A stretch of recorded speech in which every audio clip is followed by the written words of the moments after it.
Good morning, everyone.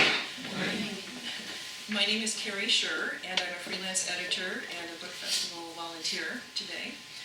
On behalf of Seattle University, I would like to welcome you to the 7th Annual Search for Meaning Book Festival. Thank you for your interest and your presence with us today. We are grateful to our special author, Helen M. Zavia, for the generosity of her time today and her important voice in the search for meaning. At this time, it is my pleasure to introduce the Honorable Helen M. Zavia, Honorary Consul General of the Republic of Hungary for the states of Washington, Oregon, and Idaho. She is the author of My Only Choice, 1942 to 1956 Hungary, which recounts her life from age 7 during World War II through her marriage and early motherhood under the Soviet-backed communist regime. During the 1956 Hungarian uprising, Helen and her husband John escaped the country with their 4-year-old, toddler, and newborn. The family eventually emigrated to the U.S. and had 4 more children. In addition, Helen earned 2 degrees and became an award-winning author, columnist, and translator. She and her husband gave lectures about life under the Soviet regime and did what they could to help Hungarians escape and become free.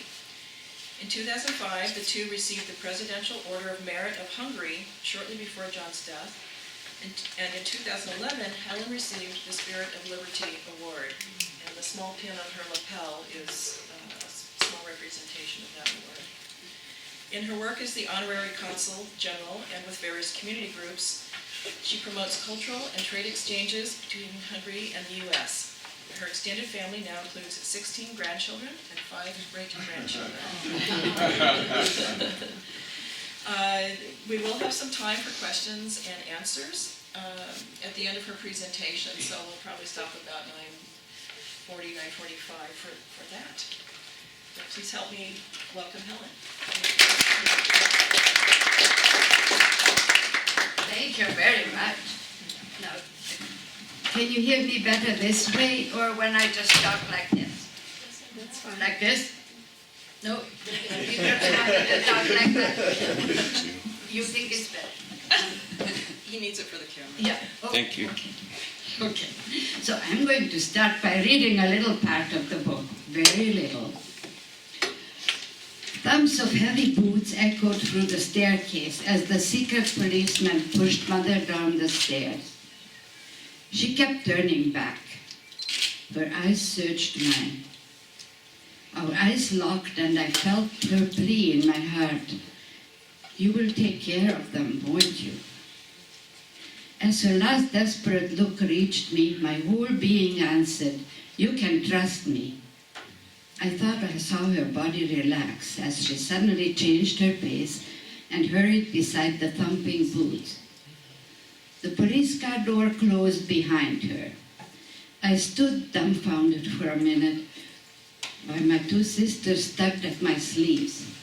Tears were running down their cheeks, and they hid their faces as they saw our mother for what might be the last time. Would I ever see her again? Will she come back, Helen? Will she? That's how my search for meaning started. It was January 26, 1949. And I was 14 years old at the time. If you look at your bookmarks, that's my picture at the time when the book started on one of the sides. Usually, I ask people whether they know what Anne Frank would look like right now. Well, she's not 13 years old anymore. But what she would look like, which would have gray hair probably, and she would talk with the same kind of accent.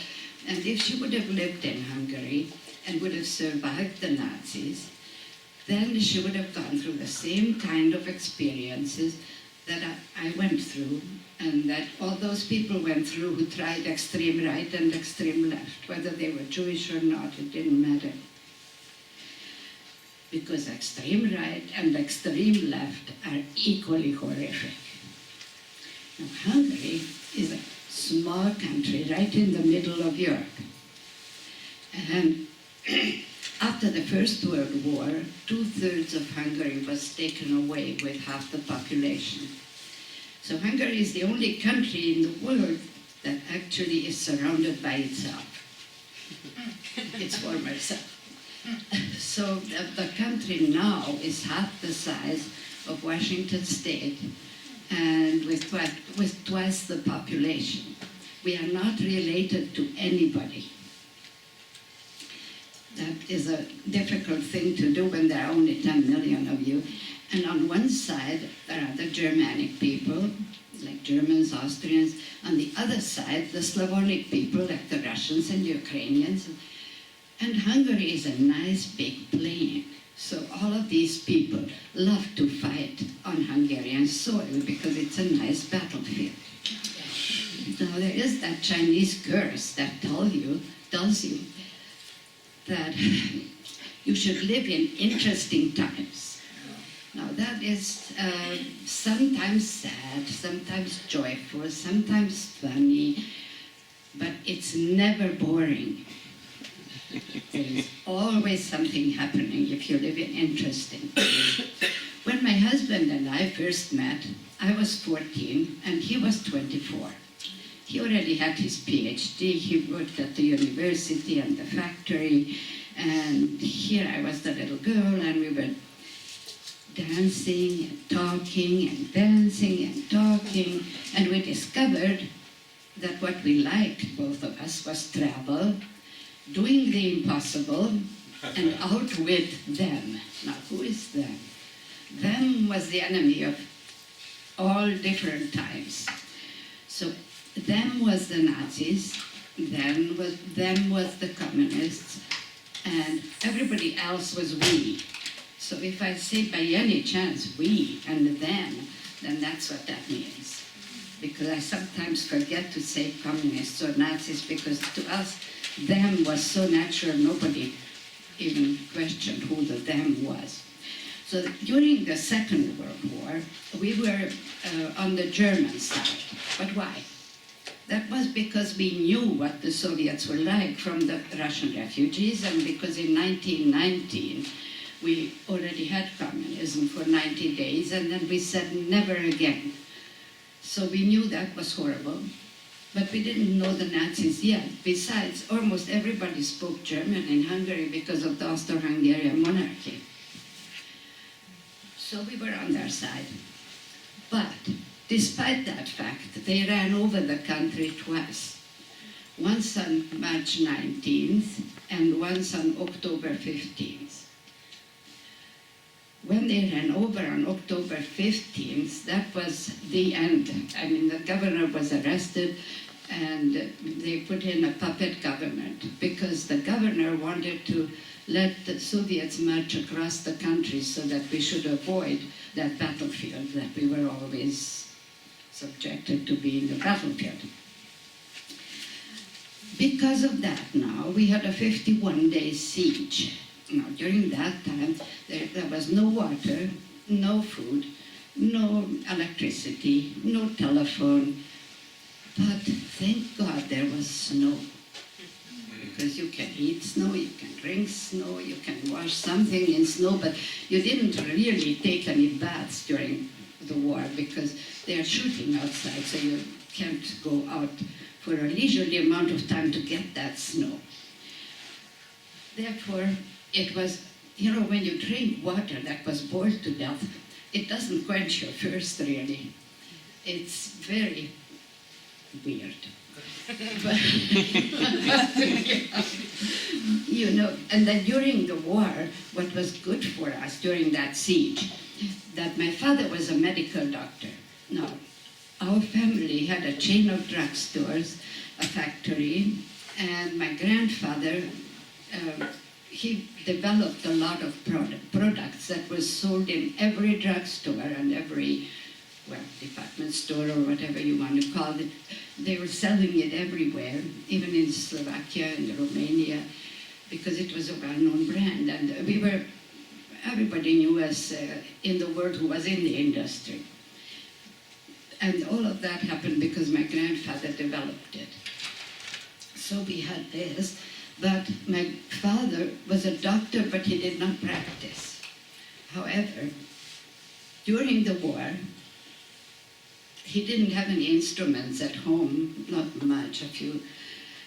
And the Soviets discovered that he was a doctor. And that really protected us to a great degree, because for 6 weeks, the front was like in our backyard. No, not backyard, it was the front yard. There were six cannons in the front yard. And they were shooting the Germans, who were one street below us. So really they couldn't shoot back very well, because it either went above our head or it fell down sooner. But still, we did get a few cannonballs, whatever they, you know, our house had, which one was that house? Well, you can look later at all of these houses, but we went to the house that was in the hills, because we thought that that would be a better place to be. And when was that? Well, yeah, that's the one. So we had several shots in the house, but not as many as we could have with the 6 cannons in the yard. So then my father had a wonderful experience.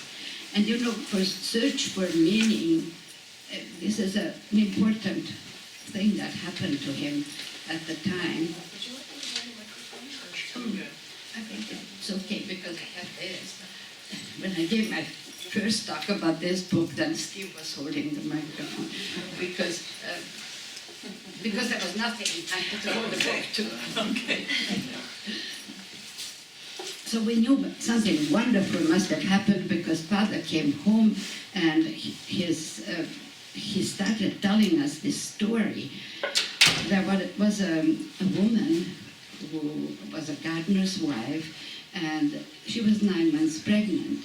And then the Soviets came and raped her. And she got some infectious disease, and he didn't have any medicine to cure her, but he just trusted her to God's mercy.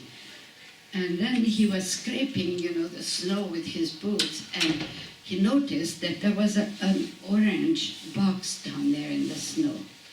So he got it out, and it was sulfadiazine that he needed for that woman.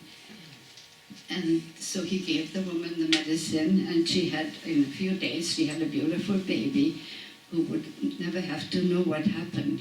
So it was a true miracle that he found that medicine just when it was needed. Well, then came the rebuilding of the country. And we rebuilt our stores as best we could, because the biggest store with 2 million worth of merchandise was totally burned. But we did have in the factory some perfume oils that we still had, and the employees started to sell our goods from the shop windows, from laundry baskets. So that's how it started. But everybody was very confident that Hungary will be free now and there will be free elections.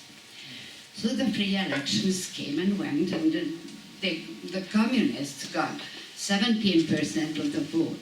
Now that was not enough for them to get into power, but then the Soviets were there and they wanted them in power. So then there was another election, and that was rigged. And they took a man in trucks from one village to another, and they voted everywhere. And guess what? They got 22% of the vote. That still was not the majority, so obviously Hungary didn't want them. But then they decided that they are going to put the leaders of the two other biggest parties into concentration camps, and they are going to declare that the members of those other parties are now members of the Communist Party. And that's how they managed to get that majority, and they called that the coalition government. Yes, that was. So, and then they started nationalizing the stores, and not just the stores, but everything. Even the one-man newsstands were nationalized. And of course the houses and everything, just everything. Can you imagine that everything is taken from you? So Father told us how it happened. He said, I did not know what that young hoodlum wanted when he came in with several others of his kind. And just yesterday I talked to a friend of mine in the government who said that nationalization would not happen for another few months at least. Then he stepped on the airplane and left for the West. I bet we won't see him again. It can't be, I thought, when the hoodlum said that he was here to take over my post. I was no longer needed. But I started, no buts about it, he said. I'm here to take over. You owe the bank too much. I interrupted him. I pay the bank regularly. I never owed more or less. I don't understand.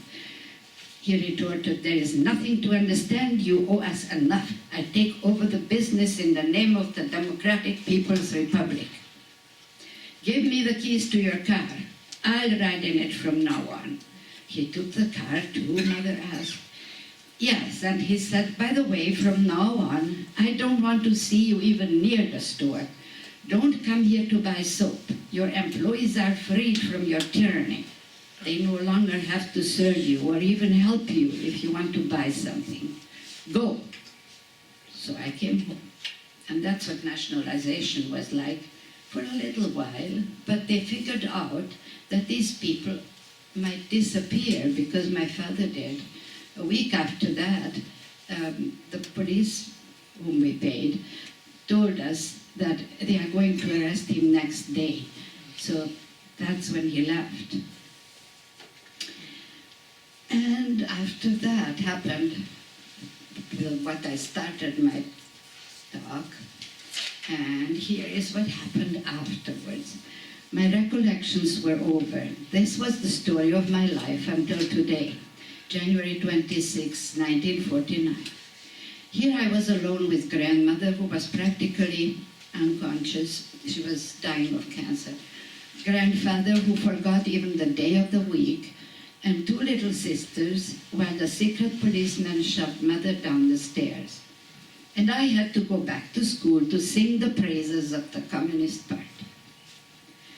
What would become of Mother? Who was to help me in my distress? Our best lawyer had just declared that he was powerless. Where should I turn? And I was crying. Sobs shook my entire body, although my mind told me that it was no use to cry. As I remembered the past events, the kaleidoscope of my life showed topsy-turvy patterns that did not make sense. Life's broken promises, tyranny and blood, war and lost hopes, wasted lives, and yet, through all of this, something always pulled me through. I was alive and healthy. I heard a voice inside me through the chaos. It sounded like grandmother's, or was it mother's, or one of my teachers? Were they all blended into one? It could not have been because it spoke in the first person. I am with you whenever you need me. I am always your loving Father. There is nothing that you and I together cannot solve. And I became very calm and just did whatever I needed to do. And that exactly is what was happening to me always. I was a worrywart, all the time, even now. But if something really bad happens, then I know exactly what to do and there is no problem. It's wonderful that God gives us that peace, that we will know what to do. Well, we tried to offer everything to the government, what we still had, so that we should be able to escape and get passports. But they didn't give us passports. However, one day, soldier with whom I danced somewhere, he came and he was telling us that we can get passports if we will tell on our friends and relatives. For a few months we are going to inform them, and then they are going to give us passports. And of course we said no. So I told my mother, but will we never see father again? And mother said, if that is the price, I'm afraid we won't. Mother still sat in the same place. She did not smile now. Her voice had the ring of steel. We have our integrity, and that is not for sale. Mother, there are other ways to force you. They'll have to try them all, Helen. We are free now.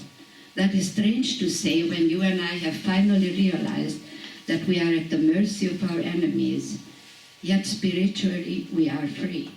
If we adhere to our principles, if we trust in God, our enemies will have no power over us. Do you remember how I comforted you when you were little and you were afraid?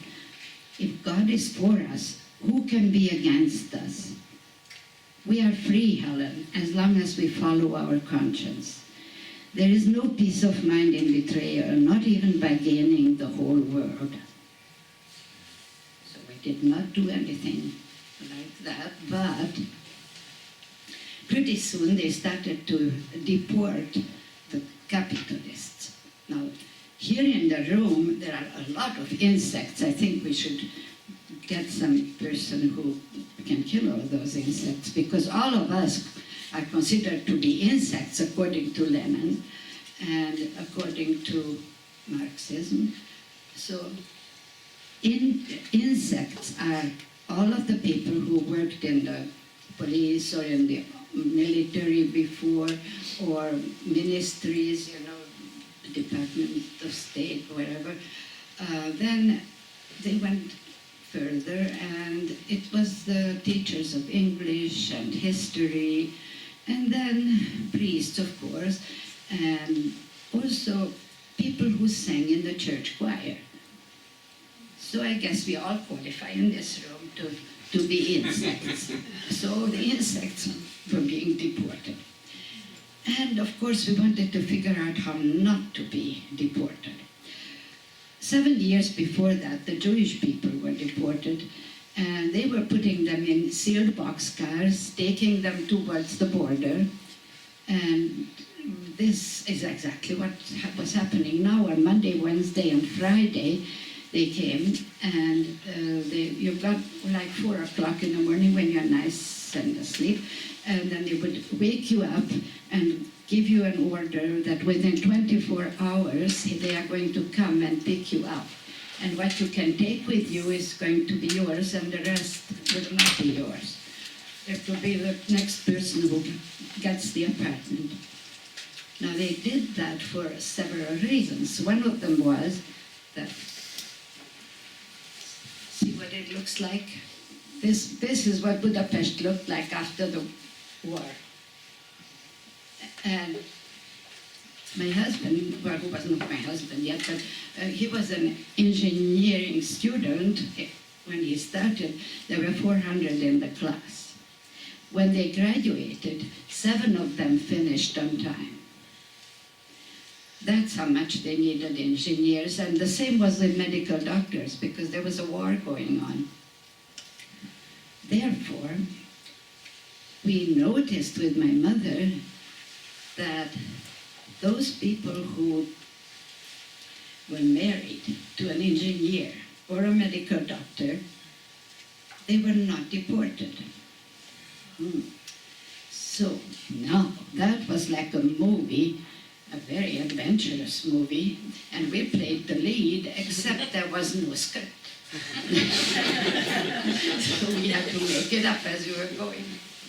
And the first thing was that we decided that I'm going to marry an engineer.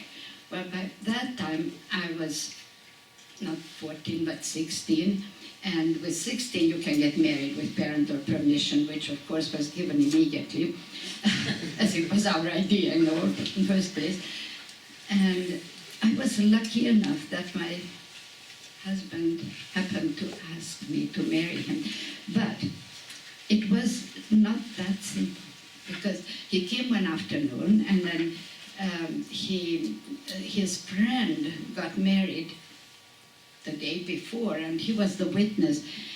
And it was exactly for the same reason. He married a girl who would be deported, and so he somehow figured out that maybe he'll never see me again. So he decided to ask me to marry him. Now I was in a big quandary because I had already arranged with someone else to get married on Tuesday. You know, it had to be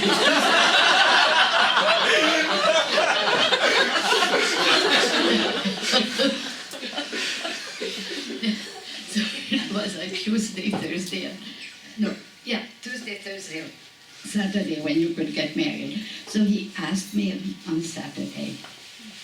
And here I was trying to think what to do, because I asked him for 24 hours. That's why I can think it over. I didn't tell him why.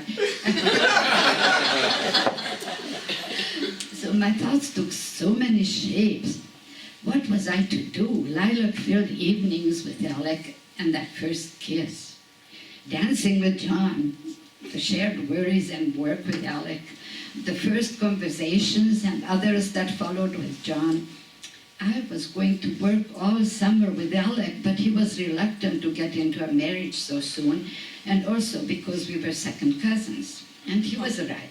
John was not a second cousin, and the two of us would have a good chance to have healthy children, good stock.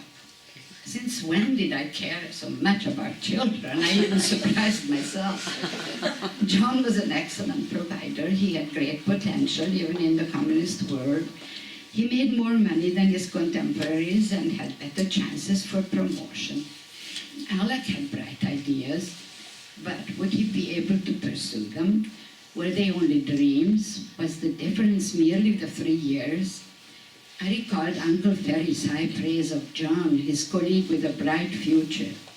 As his wife, I would not only be protected, I would belong to the Hungarian scientific elite of 1951. Still an insect, but an irreplaceable one. Now you know what an irreplaceable insect is. They were irreplaceable until the communists could have a next generation of engineers brought up, and then they could take over.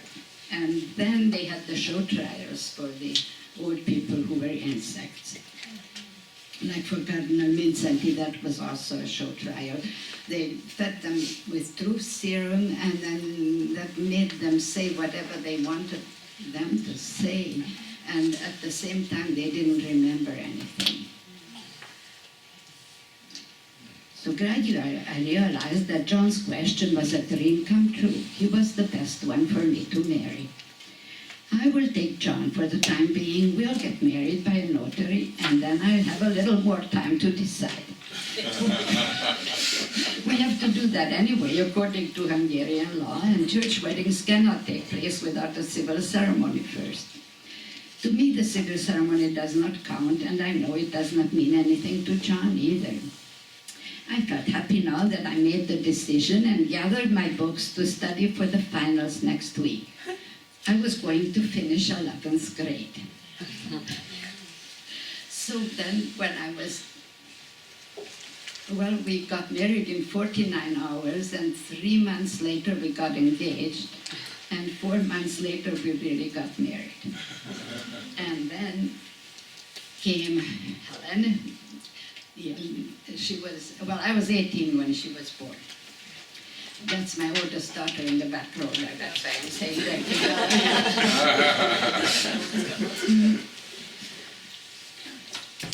And then, before our second child was born, we were trying to get an apartment. It was almost impossible to get an apartment because they didn't build any apartments. What they wanted to do was that the people should not be able to think, and therefore they put several families in the same apartment, because then everybody wanted the space that the other had so that they should have more space. So they didn't dare to think in the end, because if they thought some thoughts, then they might speak in their sleep, and they just, the other person can say that he said that. I heard him say it in his sleep, but then who knew that it was in his sleeve. So then they would betray them, and that was it. He went to prison. And that's why it was good not to build any apartments.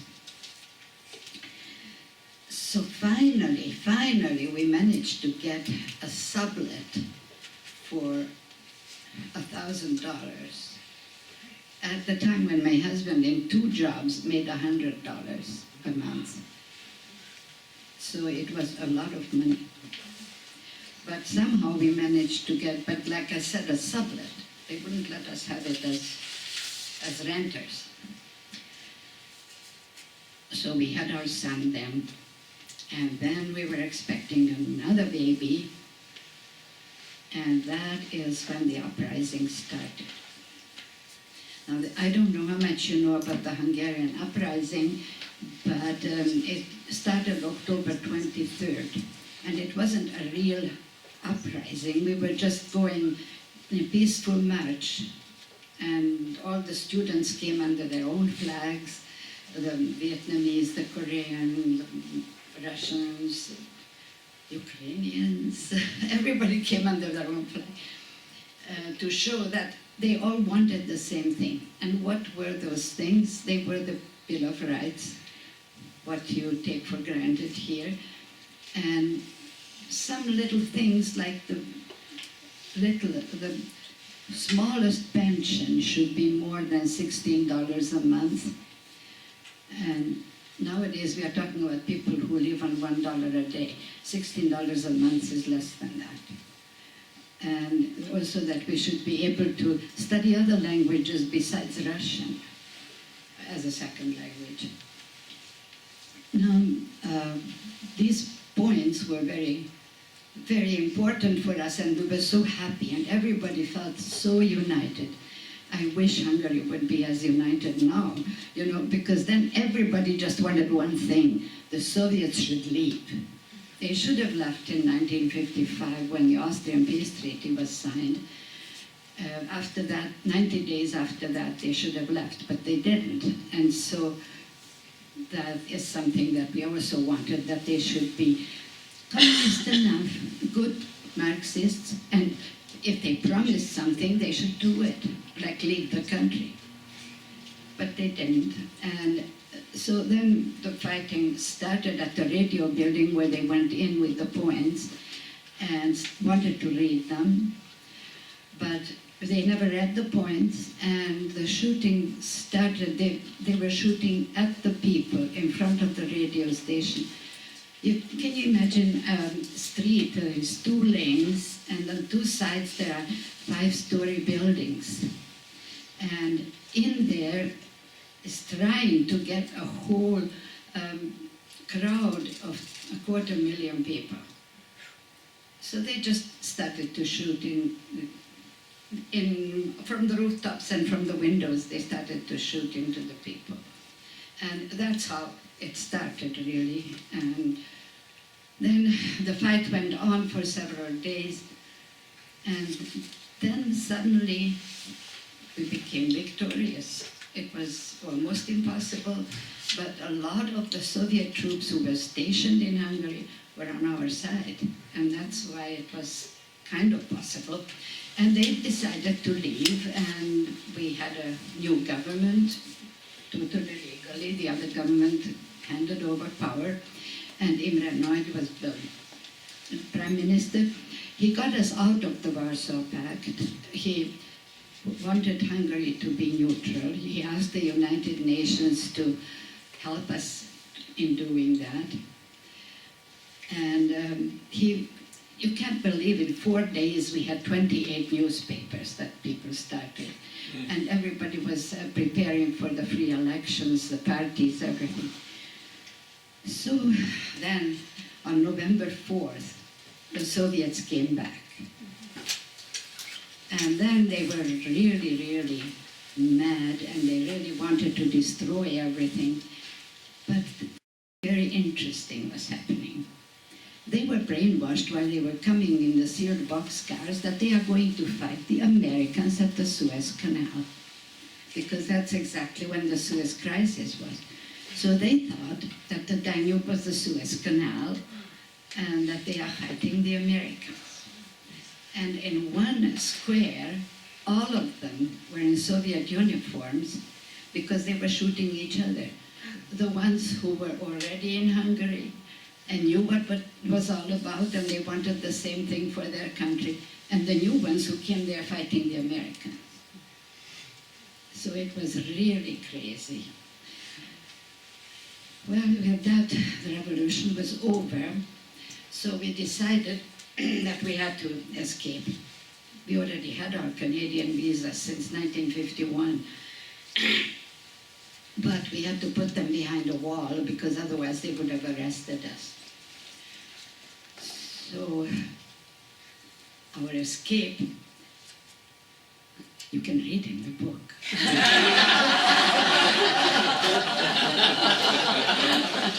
And it's a really good story.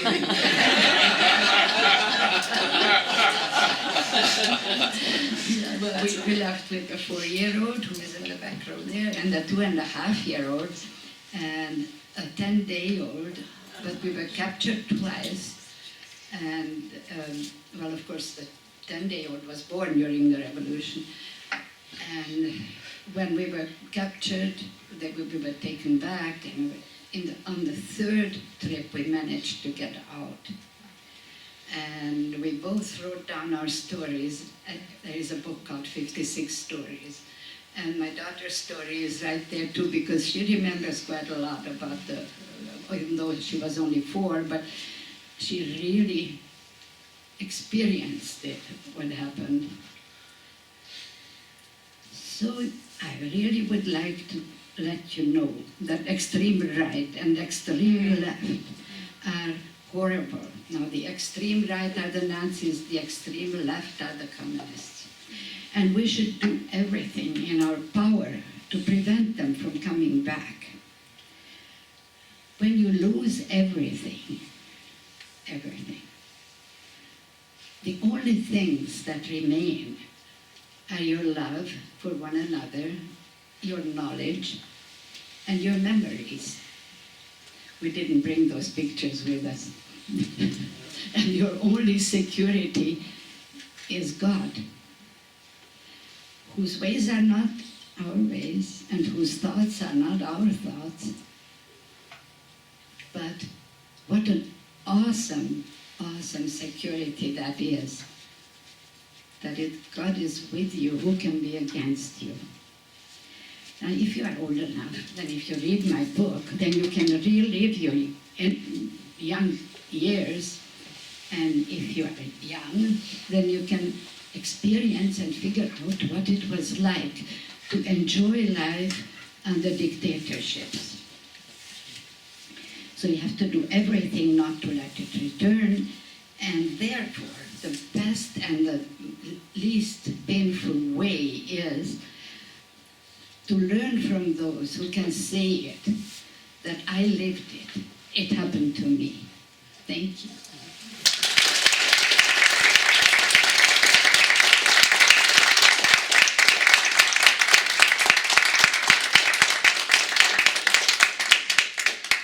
Thank you so much. We have time for questions and answers now. Anybody got a question? I do. Yes. What do you think of the current political situation in Hungary? It sounds like they're moving a little bit towards the right. That's a good question, because we are desperately fighting the Western press because they are painting such a bad picture of Hungary, and the Hungarians don't think so. We like it. And towards the right, what are they afraid of? You know, there is a right party, it's called Jobbik, but that's not the one in power. And the Western press with these articles does one thing. They want to get out the Prime Minister from his job. I don't know why. He's a wonderful family man, good man. He wants the small and medium businesses to succeed. He wants families to have a good life. He wants to have more children because Hungary is desperately declining the population. And the only thing the Western press can do is that they get more votes for the extreme right, because people get so mad at the Western press that they say, okay, well, if they say that, then we are even going further right. And that is so terrible, because we really want to stop it, but how do you stop it when they are misinformed by people who were in the former government, and the former government got 17% of the vote again. So they are just not there, and there is no opposition party at all. And not because he doesn't want it, it's the opposition who cannot agree on anything. There are 4 or 5 tiny parties. Like somebody said, well, but we could have maybe a social democratic party and everyone in that. They have a Together party, a Democrat party, I don't know what kind of party, and they get like 4 or 5% of the vote each. Thank you. I'm sorry. I'm sorry about that situation. Do you have any other question? If you have another hour and a half, I can tell you how we escaped another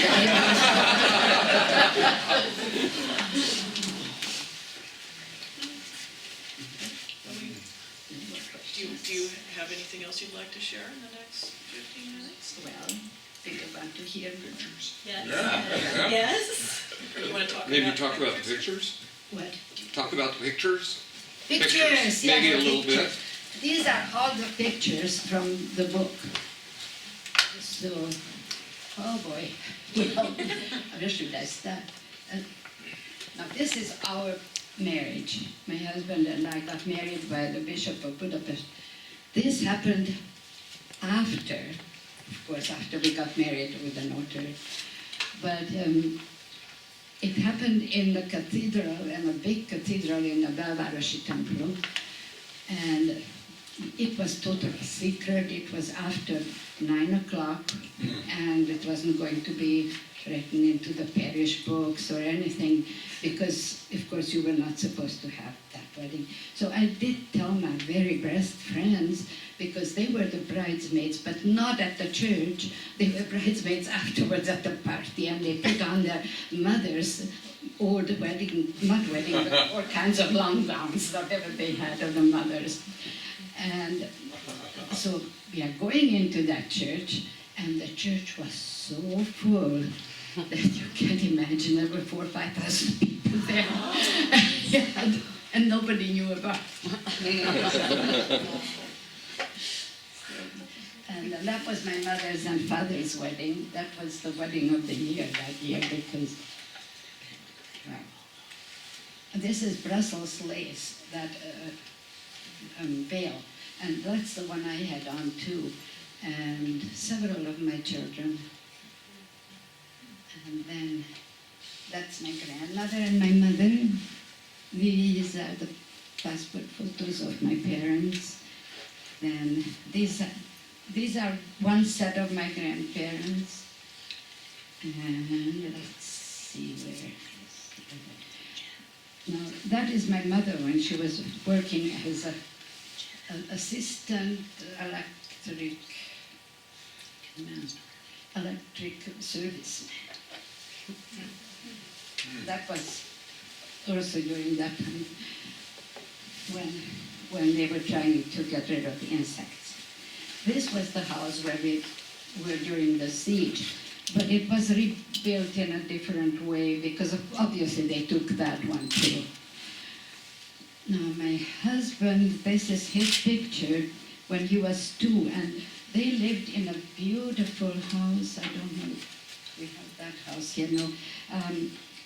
His uncle was the director of the Academy for Fine Arts, you know, where the painters and sculptors learned. And so he also did interiors, and he did renovation of castles, make them modern and beautiful. And so their house was a house to demonstrate all of that art. And that's where they lived. adults and my husband. Can you imagine that? To be a child when you have 4 adults. So his aunt was a painter, and she painted that picture. That was in 1926. It's watercolor, and this is the aunt who painted it. Then that is in Balaton. Balaton is a big lake in Hungary, and they had a little house there. And that is a gypsy playing, because there was a St. John Day, you know. In Hungary, we have names days, not birthdays. And so that was John's Day, and that was always a big celebration, but this was in communist times already, so it wasn't much of a celebration. Then, let's see, what was this? Now, these are the papers that we forged for ourselves. When we escaped, when we really made it, then we had these papers to go to Sopron University, which was a forestry university right at the border. So we got this idea from somebody to make ourselves papers, because my husband was a deputy head of department. Of course, he couldn't be head of department because he was an insect, but he was the deputy. So he could make himself these papers. But we didn't sign our own name, of course, but just a name. And this tells us to go to Sopron. Now, this also tells us to go to Sopron, but it also tells us that there's an apartment there for us. And I translated it into Russian, and then we put some nice stamps on it. That's important. And that's what we have 5 or 6 copies of in different pockets when we met the second time. Not the second time, but the one time when they didn't capture us. So we got to, that's interesting. I can read that to you, it's very short. But we got to a station where they took people off the train if they didn't have the number 2 in their identification booklet. Now, the identification booklet had these numbers in it because that meant how far from the border you can be. And if you didn't have the 2, which was not the border was 1. But if you didn't have the 2, they wouldn't let you go to Sopron. So there were lots of people whom the Soviet soldiers were taken off the train. But our car was dark. And at first it had no light. You know, we wanted to change the baby, and they said, put on the light, and there was no light. So at first we thought maybe we should go to another car. But we didn't, because the children were asleep, you know. So it came always closer and closer, and finally it was our door. Help us, Lord, I couldn't think of anything else. My blood froze as the door opened, and there in the rays of a flashlight I saw a Hungarian uniform. Good evening. Where are you going, please? To Sopron, John replied. The young soldier sounded startled. To Sopron? John handed him the papers, and it was dark. The soldier had to read the document with his flashlight. He read through it once, then twice. He looked probingly at all of us separately. He had a twinkle in his eye. Or was it the flashlight? He saluted and said to John, "Thank you, Professor. What a nice baby." He shut the door. "Were the papers checked here?" Another voice sounded from the corridor. Our soldier's voice was loud and clear. "Yes, I just cleared them." The train started moving slowly while we sat motionless for a few minutes before allowing ourselves to relax. This time, the voice inside me had the same twinkle as the one I had noticed in the soldier's eyes. There is something good about a dark compartment, isn't it? So we got through that big hurdle, and then we arrived in Sopron, and we arrived to those guides' houses who then were going to tell us which way to go. And what happened was that it was an old retirement home for old railroad people. And of course, you cannot have a baby there because if the baby is going to cry, they know that that's not an old person. And within 24 hours, you have to let them know that you are in that town, and that had to be written into your ID paper. And of course, we didn't do that. So we had to keep them quiet. They were not allowed to cry at all, the kids. And for 2.5 days we were there, and the rain was pouring. This nice man who owned this apartment, he knew the guides, and so he went out to arrange it with the guides close to the border.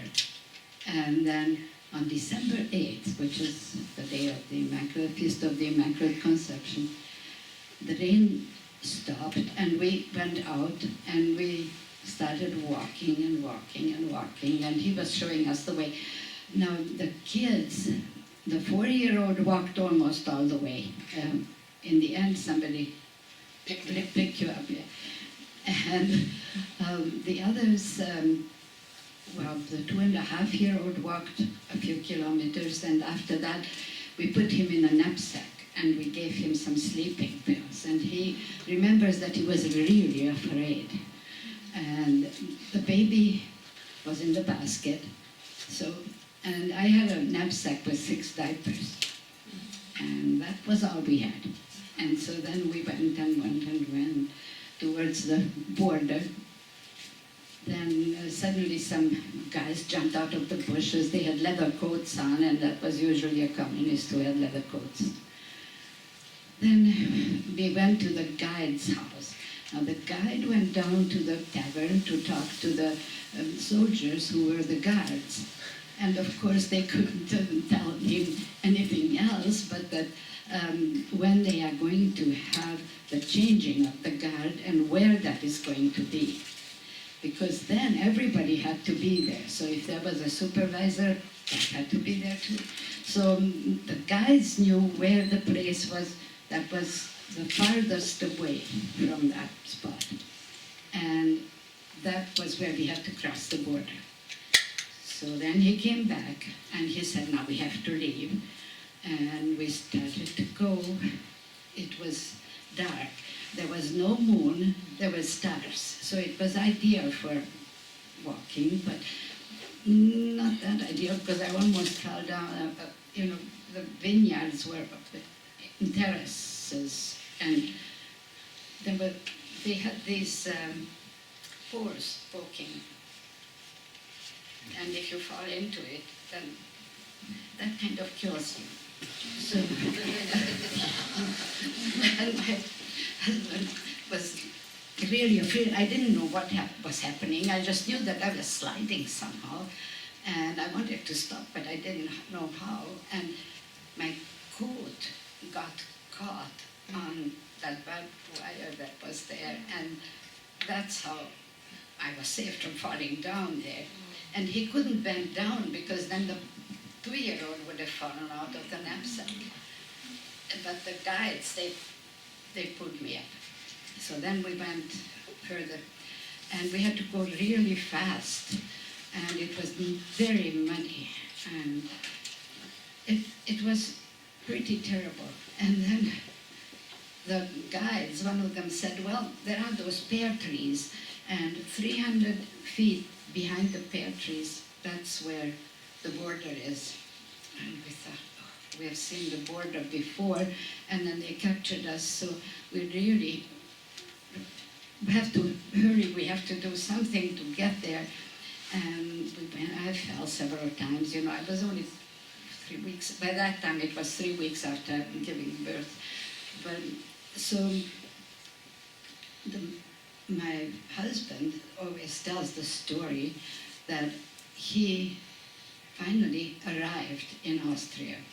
But I wasn't there yet, because the way it worked, Helen went with a couple, a friend whom we knew, and then came John with the baby, and in the knapsack he had the other child, and then I came, and the guide was pushing me to be able to walk faster. And he thought that I was never going to arrive. It seemed to him like ages. And then finally, I made it across the border, and we just fell into each other's arms, and we were so happy. Wow, can you imagine to be free after, I was 4 years old when the war started. So it was a long time before we got free. I was 22 by then. And she came and hugged our knees, and she was shaking with